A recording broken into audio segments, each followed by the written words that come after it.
diga que te puniu, te privou. Quem é essa que saiu daqui com fartura e voltou? Amarga mulher com o rosto no chão, vencida pela dor. Como podes crer que ele te deixou? Você sabe bem que ele tem cuidado de nós.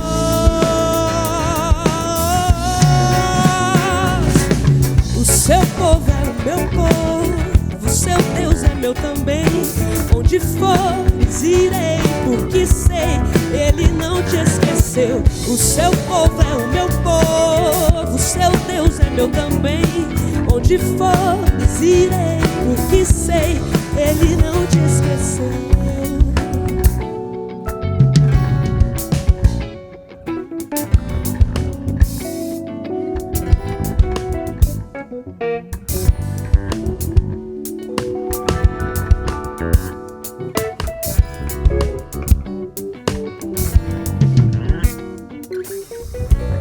Há quem diga que Deus se esqueceu de ti.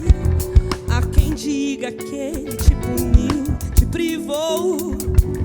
Quem é essa que saiu daqui com fartura e voltou? Amarga mulher com o rosto no chão, vencida pela dor. Como podes crer que ele te deixou? Você sabe bem que ele tem cuidado de nós.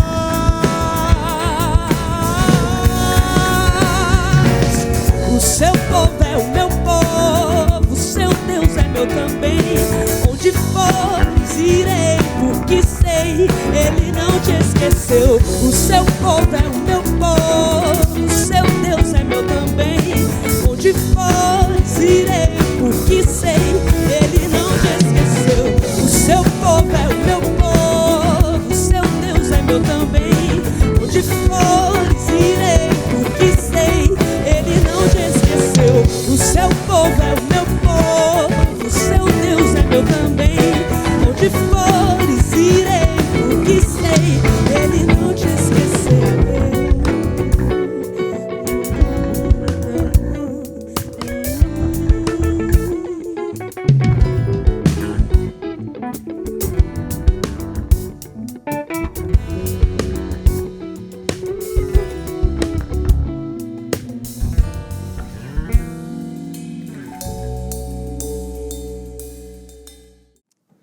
Glória a Deus, muito bom estarmos juntos novamente. Estamos tendo o nosso encontro de casais, e quando tem encontro de casais, o nosso pastor Hilder vai com os casais passar um tempo de refrigério, também de puxar a orelha do pessoal, né? Geralmente casal, depois de um tempo, acontece algumas coisas, a gente tem que voltar para as escrituras, ver o que está acontecendo, fazer uma releitura da nossa vida. E é isso que eles estão fazendo por lá. Mas eles estão lá no encontro de casais, estão voltando, alguns já voltaram. E nós iremos fazer algo muito parecido aqui com uma história que eu achei maravilhosa. Eu já tinha estudado o texto de Ruth no seminário, quando estudei.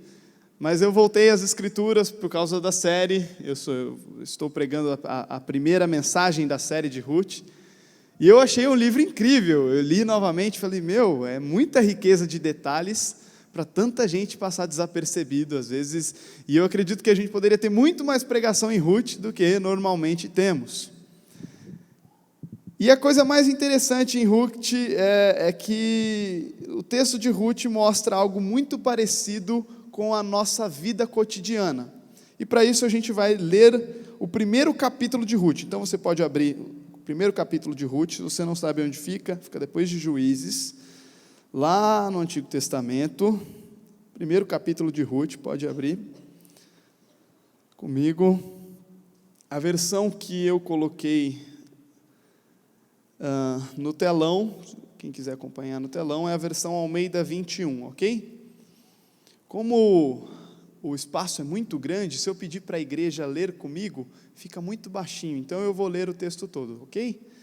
Vamos lá. Ruth capítulo 1. Na época em que os juízes governavam, houve fome na terra. Por isso um homem de Belém de Judá foi morar por um tempo na terra de Moabe, com sua mulher e seus 2 filhos. O nome do homem era Elimeleque, o de sua mulher Noemi.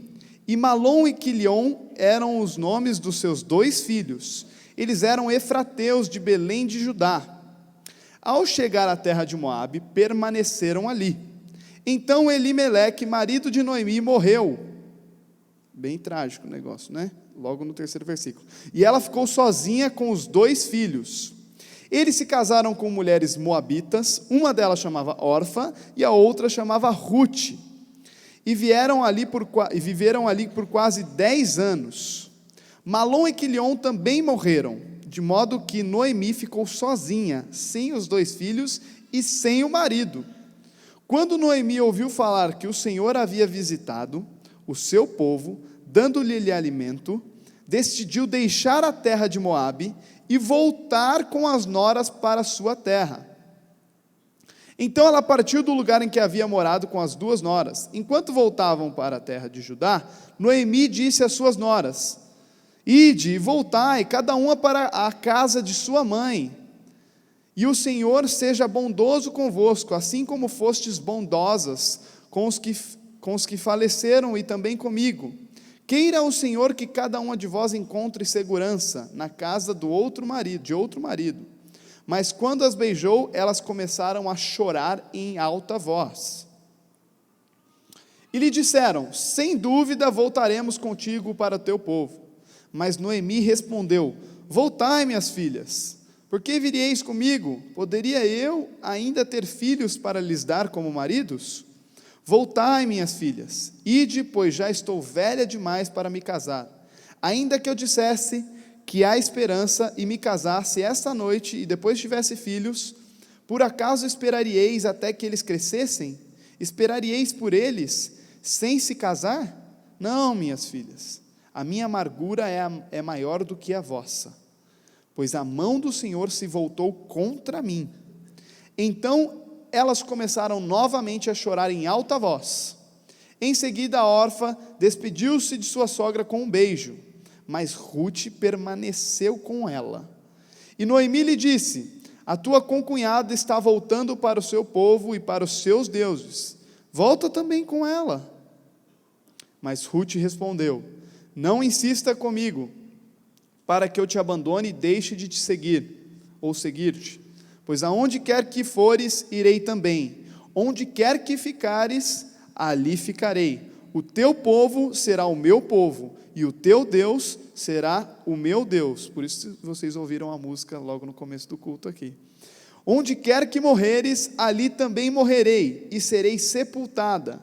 Que o Senhor me castigue, se outra coisa que não seja a morte me separar de ti. Então Noemi viu que Ruth estava inteiramente decidida a ir com ela, não se opôs mais. Assim as 2 prosseguiram e chegaram a Belém. Quando entraram na cidade, houve ali um certo alvoroço por causa delas. E as mulheres perguntavam: será que esta é a Noemi?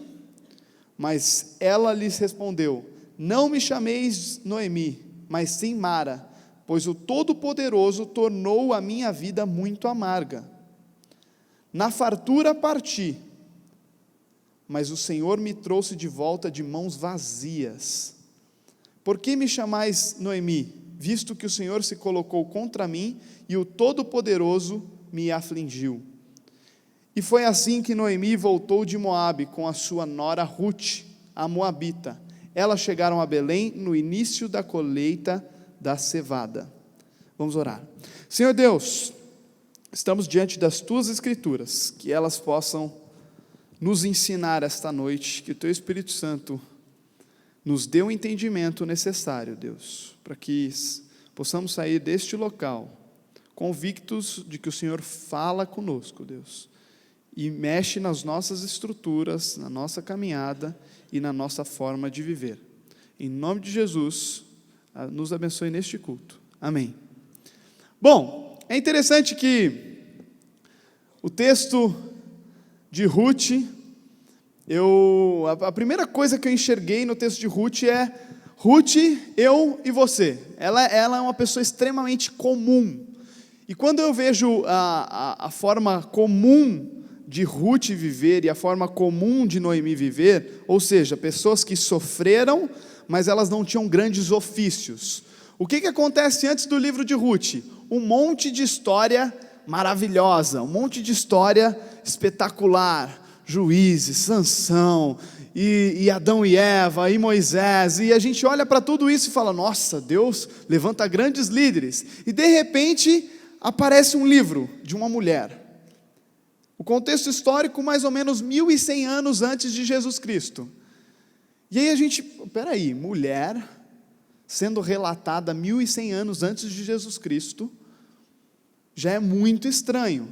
No meio de livros onde você olha para os livros e fala, tem um rei Davi de um lado, e aí você olha do outro lado e tem grandes heróis da fé do outro lado, e de repente uma viúva, moabita, que queria seguir a sogra. Vai gostar da sogra lá em Ruth, né? Hoje de manhã eu falei para o pessoal na igreja, é a mesma mensagem que eu preguei hoje de manhã, pessoal. Eu falei para o pessoal, se você é um cara meio gospel, você gosta de usar jargões do meio gospel, você pode começar a usar o jargão, vai gostar de sogra lá em Ruth. Porque é impressionante o tanto que essa Ruth gostou da sogra. E a gente só pode ver um movimento milagroso de Deus para gostar da sogra assim, né? Porque a gente olha para Ruth e Ruth bate o pé que ela quer continuar com Noemi. E a gente olha para a história e vê o que? Um grande milagre de a gente ter Ruth logo depois de Juízes. Por quê? Porque mulher não era relatada naquela época, gente. Não tinha gráfico igual hoje em dia. Não tinha mulheres fortes como a gente tem hoje em dia. Naquela época a mulher não tinha muito espaço. Ela era genitora geralmente. E ainda mais uma mulher moabita. Uma mulher moabita que nem do povo de Israel era. E o relato de Ruth existe, está nas Escrituras e nos ensina coisas maravilhosas. Então, para mim é um grande milagre. Só de Ruth estar aqui já é um grande milagre. Depois que a gente consegue enxergar esse milagre de Ruth ser relatada, nós podemos enxergar dois paradoxos no livro de Ruth que eu acho muito bonito. Essa é uma parte introdutória que vocês precisam saber antes da gente começar a trabalhar esse primeiro capítulo. O primeiro paradoxo que a gente consegue enxergar no livro de Ruth, o livro abre com uma fome terrível. Você olha lá nos primeiros versículos, fome terrível, muita fome, complicado a terra em Belém. Mas como é que o livro termina? Grande festa. O livro começa lá no começo, logo nos primeiros versículos, diz o quê? 3 funerais. Morre o marido de Noemi e os 2 filhos de Noemi. E como é que o livro termina? Com um lindo casamento que daqui a pouco eu vou explicar para vocês. Então são paradoxos. E que eu acho que esses paradoxos vão nos fazer entender o porquê de Ruth estar aqui. Porque ela teve que se reestruturar para conseguir enxergar a Deus e também seguir a sogra ali, né? Então, depois que a gente consegue enxergar os paradoxos em Ruth, primeiro ponto que a gente consegue enxergar nos 3 primeiros versículos. As prioridades de Noemi e de Elimeleque estavam nos lugares errados. Vou voltar para as Escrituras só para vocês verem, vou ler só o primeiro versículo. Nos dias em que julgavam os juízes, houve fome na terra, e um homem de Belém de Judá saiu a habitar a terra de Moabe, com a sua mulher e seus 2 filhos. Este homem se chamava Elimeleque e sua mulher Noemi. Os filhos se chamavam Malom e Quilion, efrateus de Belém de Judá. Bom, o que aconteceu em Belém? Crise. O que está acontecendo no Brasil? Crise. A hora que bateu a crise na bendita Belém, o que Elimeleque fez? Pegou as coisas dele, vazou para os Estados Unidos. Vou morar nos Estados Unidos, comprar uma casa em Miami. Tem alguns amigos seus que já fizeram isso aqui, não fizeram? É mais ou menos isso que aconteceu. Bateu a crise, o que Elimeleque fez? Pegou as coisas dele, olhou para a esposa e falou, vamos vazar daqui, vamos procurar pastos verdes, onde a gente vai conseguir encontrar mais colheita. E o mais irônico, O nome de Elimeleque significa meu Deus é rei. Mas, ironicamente, Deus não foi rei nessa história para ele. Por quê? A primeira crise que bateu na porta do cara, o cara olhou e colocou as prioridades dele no sustento que ele podia prover para a família e não naquilo que Deus poderia sustentar ele e a sua família. E aí a gente consegue encontrar uma grande besteira que ele fez junto com Noemi. Elimeleque já começou errado. E quando começa errado, gente, só um milagre de Deus lá na frente para consertar. Começou errado, vai ser errado até Deus intervir. Não tem jeito. E é assim que a gente consegue enxergar na história de Ruth.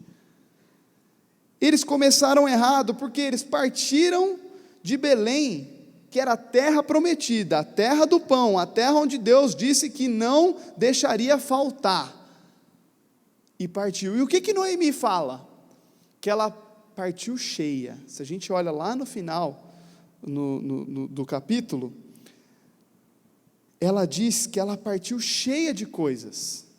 Então, tinha crise? Tinha crise, mas eles tinham algumas coisas ainda. Provavelmente partiram com seus animais, com algumas colheitas, com algumas coisas, porque falaram, é melhor a gente sair daqui com alguma coisa na mão, do que esperar chegar no osso e a gente não ter mais nada, e a gente não sabe bem se esse Deus vai cuidar da gente ou não, então vamos para a terra de Moabe. Para que ficar em Belém? Só que o desenrolar da história foi um pouco pior, porque ela colocou as prioridades dela no lugar errado. Eu falei para os adolescentes na sexta-feira sobre quem eram eles. E a pergunta principal da noite era: quem é você? Para os adolescentes mais velhos. E aí eu deixei eles ficarem uns 2 minutos discutindo quem era ele. E aí depois eu fui com o microfone, um no outro, aí falei: quem é você? E sabe qual foi a resposta desses adolescentes de 15, 16 anos, que estudam em escolas caríssimas, com estruturas filosóficas muito boas para os meninos, não tão boas assim, mas que dão um bom suporte? Todas as respostas, sem exceção, da igreja de Alphaville, lá foi: eu sou gente boa, eu sou um cara extrovertido, eu sou inconveniente às vezes, eu sou chato, eu sou legal. Eles acham que eles são aquilo que eles fazem, eles acham que eles são aquilo que eles têm de qualidade, eles não sabem quem eles são em essência. E quando nós não sabemos quem nós somos em essência, provavelmente nós não saberemos o porquê estamos na terra e o propósito de Deus sobre as nossas vidas. Se eu chegar para você hoje e perguntar quem é você, você falar: eu sou o CEO da empresa XYZ, fala, não sabe quem é. Você diz o que você faz, mas você não sabe quem você é de fato. Quem você é? Eu sou funcionário na empresa. Não, isso aí é o que você faz. Quem é você? Provavelmente Elimeleque e Noemi não sabiam quem eram, porque se eles soubessem quem eram, eles iam saber: somos filhos de Deus, estamos na terra prometida, e por que a gente vai sair daqui? Que esperemos chegar no osso os nossos recursos. Mas eles não fizeram isso, porque provavelmente eles não sabiam quem eles eram, em essência. Quando nós não sabemos quem nós somos, o que nós fazemos? Colocamos razões e rumos superficiais. E aí você diz: eu sou o CEO de tal coisa, como se isso fosse uma grande coisa. Isso aí não é nada. O que mais importa é se você é um servo, um filho de Deus, adotivo através da cruz de Cristo. E já começou a entender o seu chamado, através daquilo que Deus fez na sua vida. Eles não sabiam quem eles eram, por isso que eles colocaram prioridades nos lugares errados. Eles colocaram naquilo que eles tinham de potência, naquilo que eles faziam, não naquilo que eles eram.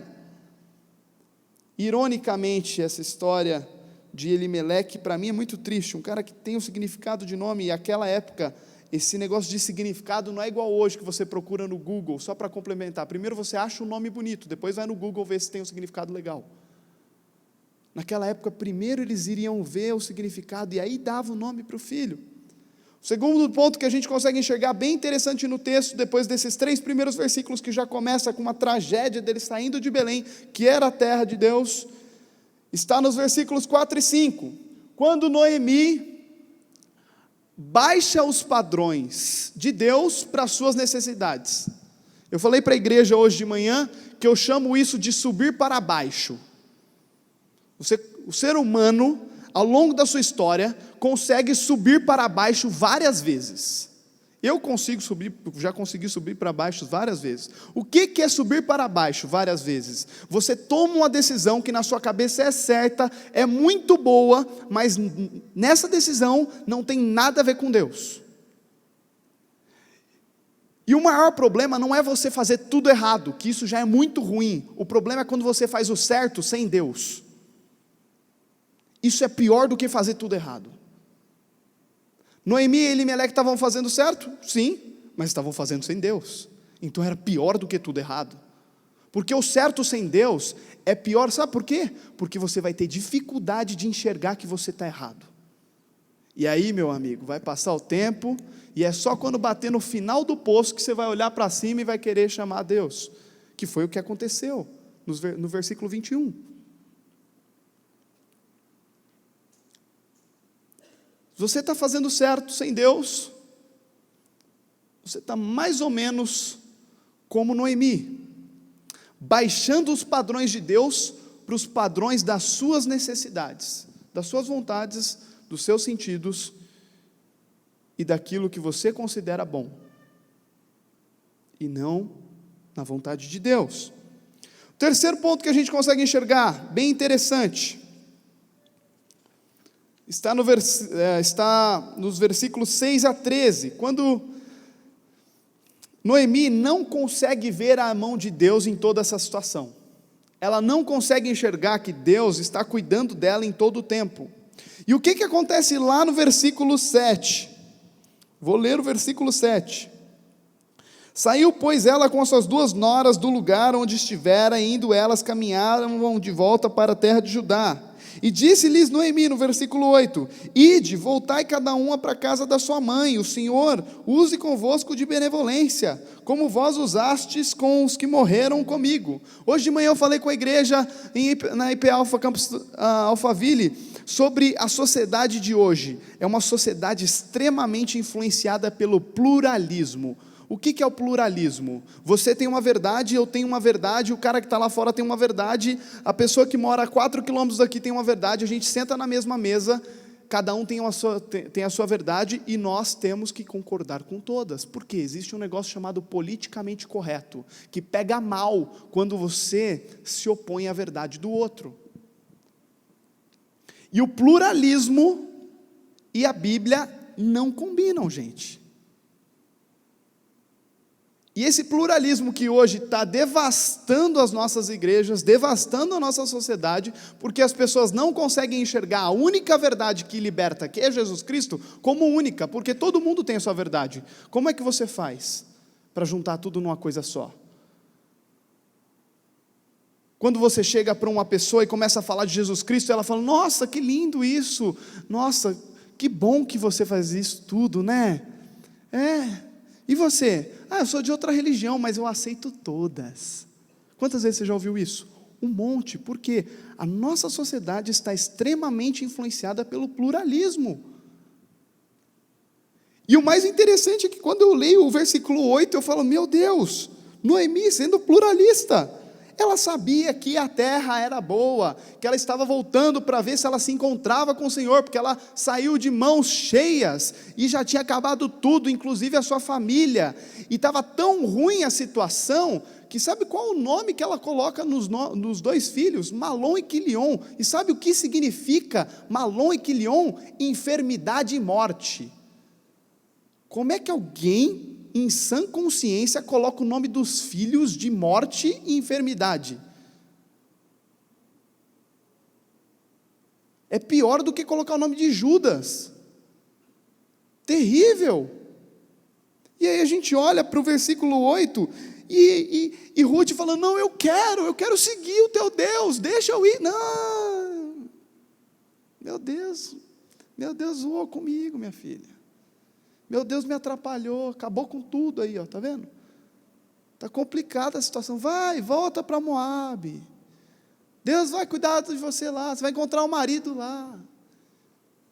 Só que Moabe não tinha povo de Deus, ela não ia ter convivência com Deus, então provavelmente Deus alcançou Ruth de tal forma que ela bateu o pé que ela ia seguir a tal da sogra. É milagre, gente. Ela não conseguiu enxergar a mão de Deus, e é por isso que o pluralismo influenciou a vida de Noemi. É por isso que muitas das vezes a gente acaba sendo influenciado também pelo pluralismo. Por quê? Porque nós não conseguimos enxergar a mão de Deus como única verdade. Quarta coisa que a gente consegue enxergar no texto, agora já encaminhando para o final, ela culpou a Deus pela sua situação. Versículos 13 a 22. Noemi não enxerga a mão de Deus. Já tudo tinha acabado na história dela. Ruth bate o pé, quer seguir ela. Elas voltam para Belém. Ela chega em Belém, muda de nome, porque fala que é o Senhor que causou com a vida dela. Então por isso que ela está mudando de nome para Mara, que é amargura. E aí ela culpa a Deus. E olha que interessante, vamos para o versículo 21. Cheia eu parti, Noemi dizendo, porém o Senhor me fez voltar pobre. Nossa, pesado, né? O Senhor me fez voltar pobre. Porque, pois, me chamareis Noemi, visto que o Senhor se manifestou contra mim, e o Todo-Poderoso me tem afligido. Hoje, normalmente, quando nós falamos Deus, todo mundo entende Deus. E quando a gente fala Senhor, todo mundo entende como mesma coisa. E quando a gente fala Todo-Poderoso, é o Todo-Poderoso, o Eterno. Mas aqui, quando ela usa Senhor no começo do versículo e Todo-Poderoso no final, ela usa dois tipos de Senhor no hebraico, que é Javé e Shaddai. Yavé e Shaddai. Primeiro ela começa o versículo com Yavé. Yavé que me deu problema. Yavé significa Deus de toda a existência, o eterno, aquele que cuida, aquele que está olhando para todas as coisas. E Todo-Poderoso significa, na língua original, é Shaddai. E Shaddai é o Deus onipotente, aquele Deus que pelos judeus da lei mosaica era mais um Deus da justiça. E os judeus mudam muito o nome de Deus conforme o rito, a celebração, o julgamento. E isso é muito interessante quando Noemi usa dois tipos de chamamento a Deus no mesmo contexto. É quase aquela história do bate-a-sopra. Quando eu olho para Noemi reclamando com Deus, eu falo, nossa, que desrespeitosa, onde já se viu uma mulher falar assim com Deus? É o pai, meu. Mas ao mesmo tempo eu falo, ela devia ter algum relacionamento, ela sabia que Deus cuidava. Porque para uma filha falar assim com o pai é porque, de fato, ela já deve ter vivido com o pai um pouco. Porque ninguém se achega a Deus desse jeito se você não tem um pouquinho de liberdade, correto? Quando eu olho para Noemi fazendo isso, chamando de Senhor, e depois, usando Yavé e depois Shaddai, eu consigo enxergar que ela tinha um respeito pelo Senhor, mas ao mesmo tempo ela estava amargurada por tudo o que tinha acontecido na vida dela. Por quê? Ela enxergava como culpa de Deus. E normalmente nós culpamos alguém pelos nossos erros. Nós não conseguimos vestir a carapuça.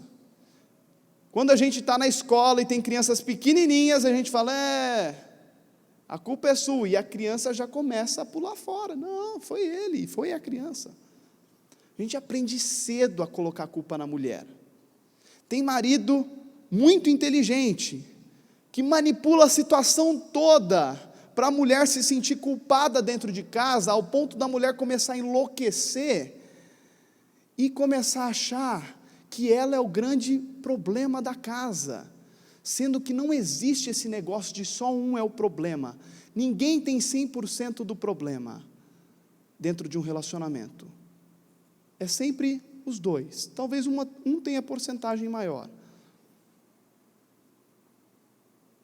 Mas o cara rodeia a esposa, até a esposa começar a achar que ela é o grande problema do relacionamento. E às vezes tem mulher que faz isso com o marido.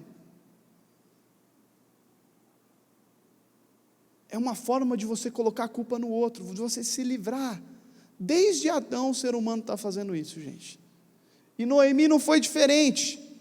Só que ela não tinha o marido Elimeleque para culpar, não tinha os filhos para culpar. Quem que ela foi culpar? Deus. Mas graças a Deus,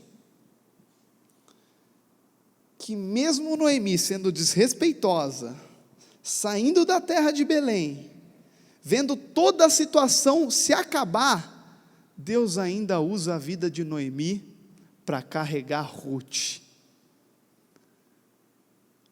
para voltar para um povo, que era o povo de Deus, e lá, Ruth me casa com quem? Com Boaz, e Boaz e Ruth têm um filho, e o nome desse filho era Obed, e Obed tem um filho, e o filho de Obed é Jessé, e o filho de Jessé é Davi, e da linhagem de Davi veio quem? Jesus. O quê? Temos um outro problema aqui. Então quer dizer que Davi não era 100% pedigree, Davi não era 100% israelita, então é mais milagre ainda, rapaz. Ruth está aqui, por quê? Porque se os caras pegam lá, e vão ver a linhagem de Davi, na época que ele era rei, eles iam olhar, peraí, tem uma bisavó aqui que é moabita, esse triplex não é seu, né? Vem cá, Davi, ó, você não sabe de nada? Como você não está sabendo dessa história aqui? Não está sabendo de nada, então? Milagre, gente.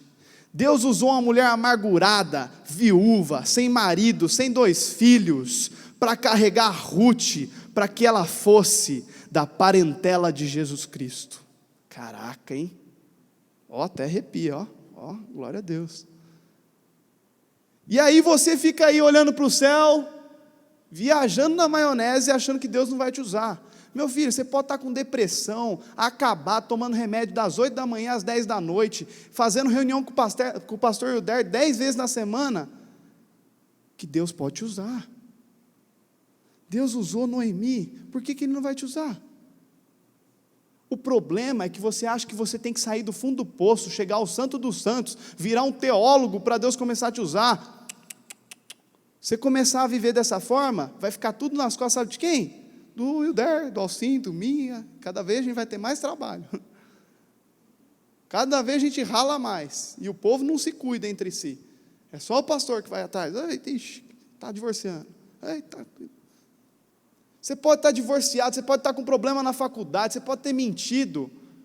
Deus pode te usar. Só lembre daquilo que te dá esperança. Traga a memória. Noemi, em algum momento, ela lembrou e falou: peraí, está tudo acabado, mas eu vou voltar. Para a sua vida, começa a voltar. E se alguém te enxerga como referência e quer voltar com você, não manda ela esperar e ficar parada, não. Manda vir com você. Fala: vamos comigo. Talvez tem muita Ruth aí no seu pé e você não sabe. Não espere você ficar cheio de espiritualidade. Tem gente que vem na igreja todo domingo, mas nunca trabalhou no reino. Vem, aprende um monte, sabe um monte de coisa da Bíblia, mas na hora de servir, não, isso aí não é comigo não. Fica cheio de teologia, de igreja, de mensagem, mas não existe praxis. Tem alguma coisa errada nesse evangelho, gente. As igrejas estão cheias de pessoas assim. Hoje de manhã eu falei que isso eu chamo de passe gospel.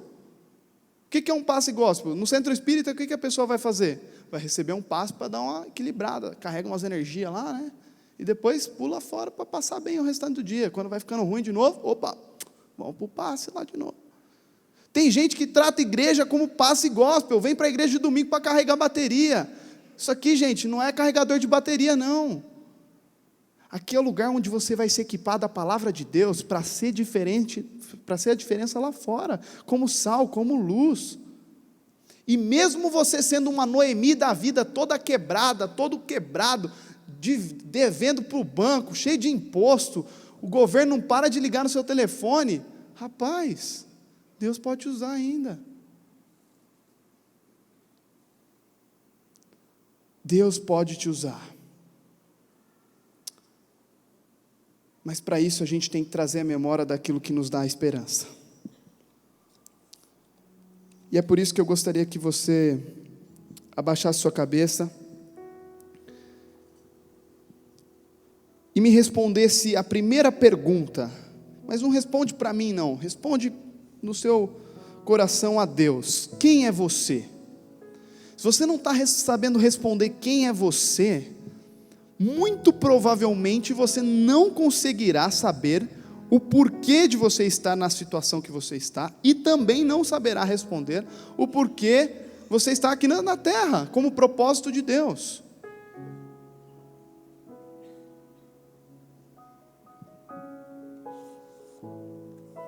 Às vezes você já clamou por Yahvé de uma forma respeitosa, e às vezes você já está até culpando a Deus e clamando por Shaddai, dizendo: ô Senhor, você não é o Todo-Poderoso? Por que você deixou acontecer essa tragédia na minha família? Na minha empresa? Não espere você ficar totalmente reestabelecido, cheio de padrões que a nossa sociedade coloca para começar a ser usado por Deus e servir ao reino. Lembre-se de Belém, lembre da terra prometida, lembre daquilo que o Senhor faz. Ele é o provedor, Ele é o sustentador. Quem é você? Quem é você?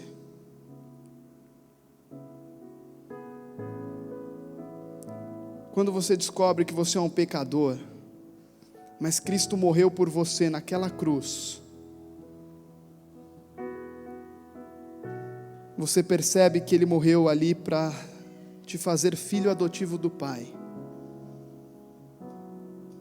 E através dessa união, dessa reconciliação com o Pai, você percebe que Deus pode te usar. Deus usou uma mulher moabita para ser a bisavó de Davi, para ser parentela de Jesus Cristo, Salvador. Uma história toda quebrada, onde não se conseguia pegar mais os cacos.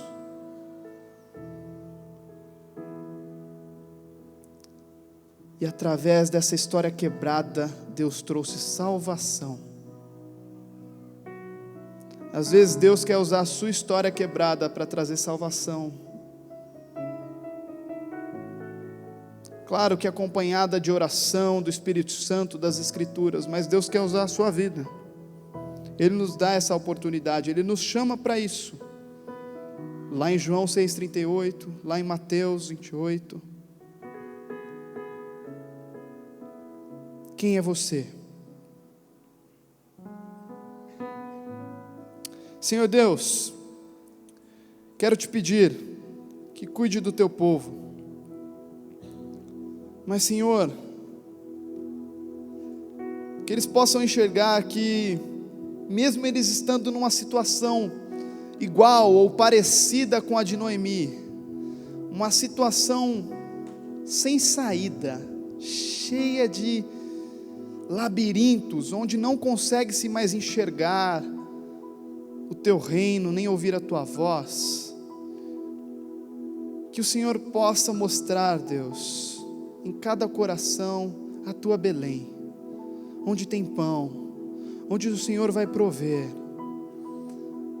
onde o Senhor, Deus, não só fará isto, mas também nos usará, Deus, para que muitas Rutes possam olhar para as nossas vidas despedaçadas, mas querendo voltar ao único que é digno de toda a honra e de toda a glória, que é o Senhor.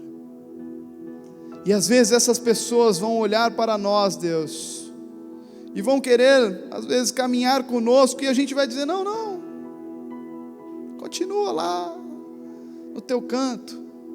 Mas Deus, nos dê sensibilidade, coragem, para que possamos ser usados por Ti, para que possamos acreditar na cruz que o Teu Filho nasceu, e ver histórias milagrosas de viúvas, de pessoas que se divorciaram, de casamentos quebrados, de filhos rebeldes, começando a serem usados pelo Teu amor e pela Tua glória. Deus, usa Teu povo para que eles sejam a Tua voz nesses condomínios aqui em Alphaville. Encha eles do Teu amor, Deus, da Tua graça, em nome de Jesus, Deus. Que eles se sintam desafiados a serem usados, meu Deus. Que toda tragédia, toda crise não acomode os pés daqueles que aqui estão, Deus, mas que sirva de impulso, de faísca, para que eles possam caminhar largamente para o Teu reino. Em nome do Senhor Jesus, Deus, faça a Tua obra, que Teu Espírito Santo a faça, Deus. É o que Te pedimos nesta noite, em nome de Cristo, amém.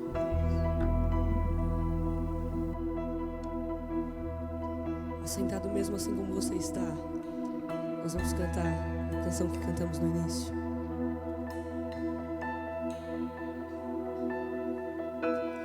Nesses dias de desespero, incerteza e medo há, em uma salvação eu creio em Ti, creio em Ti. Acredito em Jesus Cristo, acredito em Deus o Pai, acredito no Santo Espírito que nos vida nova traz. Acredito na cruz de Cristo e que a morte enfim venceu. Acredito que ressurreto muito em breve voltará. Creio em Ti. Você pode se colocar de pé agora para nós cantarmos. Que nossa fé não sejam hinos, apenas notas em canções. Mesmo em tentações e fraco, se eu creio em Ti, creio em Ti. Acredito em Jesus Cristo, acredito em Deus o Pai, acredito no Santo Espírito que nos vida nova traz. Acredito na cruz de Cristo e que a morte enfim venceu. Acredito que ressurreto muito em breve voltará. O perdido encontrará.